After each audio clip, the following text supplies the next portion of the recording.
French voters over the weekend elected two outsiders to face off in the run to be the next president of France. Joining us to talk about the future for the country is former UK Independence Party leader and Fox News contributor Nigel Farage. He's the man who led the charge for the British exit from the European Union. Good to see you, Nigel. Thank you for joining us this morning. Good morning. A lot of pollsters are saying that in the runoff in 2 weeks, Macron will win. A recent poll says he has 62% support. But these same pollsters, and even the market, they didn't see the British exit from the European Union. They didn't see the Donald Trump victory here in the U.S. So my question for you is, does Marine Le Pen stand a chance?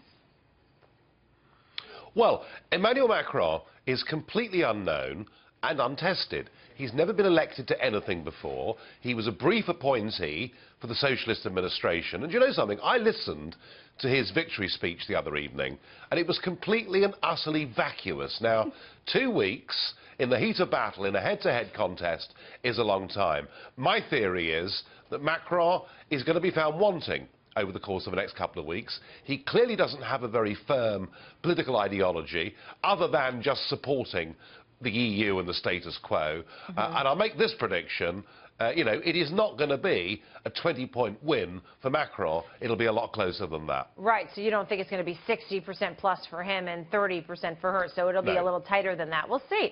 What's the difference about the populist movement in France from the populist movement in the United Kingdom and the United States, for that matter?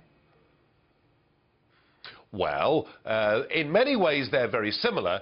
The difference in France is that the history of this is out of the French National Front. Now, this was led by Marine Le Pen's father for many years, and I think most people would say there were some pretty unsavoury aspects to it. It was linked back in the 70s and 80s to people who denied the Holocaust. It was seen to be a very chauvinistic political party. And that's why last night, dramatically, what Marine Le Pen did was to stand down as president of the National Front, effectively to fight this presidential election for the next 2 weeks as an independent. The difficulty with populism in France is the roots of it are somewhat unsavoury. She needs a wider range of voters here. Where is her support coming from exactly, and who does she need to come onto her side now? Well, I mean, she's already picked up a lot of support from the left. And Young there voters. are just look at the map. Just look at the map. It is northern France, eastern France and southern France where Marine Le Pen has got her support. She is doing well in areas where in the past the Communist Party or the Socialist Party did well, and that is linked to jobs. Now, to win over the course of the next couple of weeks, she has got to get those 20% of people who voted for the Conservative Francois Fillon to vote for her. Right. And instinctively, many of those Conservatives will be nervous about the rise of terrorism, will be very concerned about the powers of the European project, and that is where Macron is weak. Well, they're going to have to pick. I mean, on May 7th, they're going to have to pick. She has to get those Conservatives. That's right, and they're going to have to pick. Whether they're nervous or not, they're going to have to choose between the two. Your view for the European Union over the next couple of years, we see the markets react. They roil back when they're nervous about the European Union and maybe France leaving the European Union. And yesterday, they celebrate when they get someone like Macron, which is everything status quo. What happens to the European Union? Well, look, these are bull markets anyway, let's be frank. It's been a huge, extended bull run in all the stock markets. The markets have this, in my view, irrationality. They say that the status quo with the European Union is good. And I would ask all the analysts at the banks telling us this, tell me, what has the European Union, its single market and its single currency done for growth, jobs or global trade? And the answer is virtually nothing.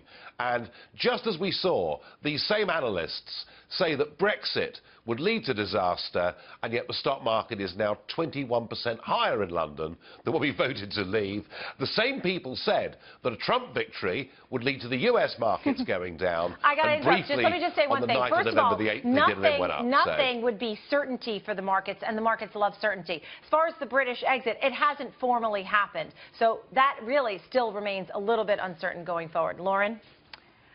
Let me ask you that. How is Great Britain doing now that they've made steps to leave the European Union? It's going to take about 2 years. How is the country doing?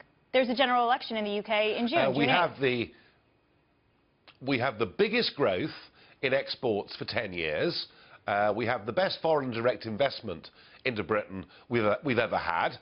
There is a slight slowing of retail sales, but nothing out of the ordinary. Brexit Britain is in good shape, and I would say this, much better shape than our neighbours in the Eurozone.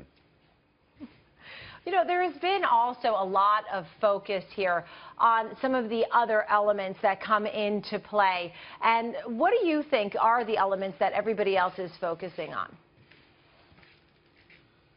Including Donald Trump's first 100 days the as big president. The big conversation is, are we going to have tariff-free access and reciprocity with the European single market? Now, economic logic says that given that the UK is the Eurozone's biggest export market in the world, it makes sense for them to have a tariff-free trade deal with us.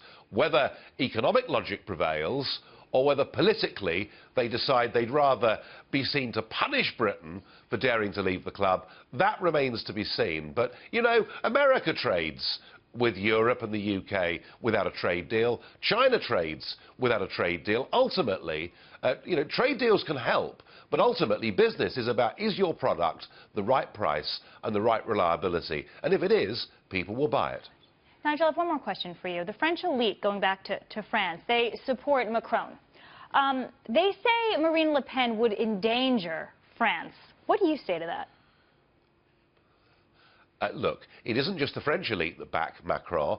President Obama backs Macron. Mrs. Merkel backs Macron. All the global elites back Macron, because all the global elites believe in supranational government, where countries like France give away key decision-making powers to the European Union and elsewhere. And I would say, much as I think that Madame Le Pen's economic policies wouldn't be very good for France, she believes in an independent, sovereign France. What is to be scared of with that? So if I've translated this interview correctly, Nigel, you think the market and the pollsters, as they've gotten it wrong in the US and in the UK, have gotten France wrong as well? That Marine Le Pen, in 2 weeks' time, stands a very good chance of reshaping France and the European Union as we know it? I'm not yet going to call it for Le Pen, but I am going to say, I did call it for Trump last year, when people thought I was mad. I'm not going to call it for Le Pen yet, but I think there's going to be a real contest over the next 2 weeks, and whether she wins or not, she will have shifted the centre of gravity of the European debate in France forever. And the runoff will be closer than we think. Nigel Farage, former UK Independence Party leader and a Fox News contributor, thank you so much for your time with us. Thank you.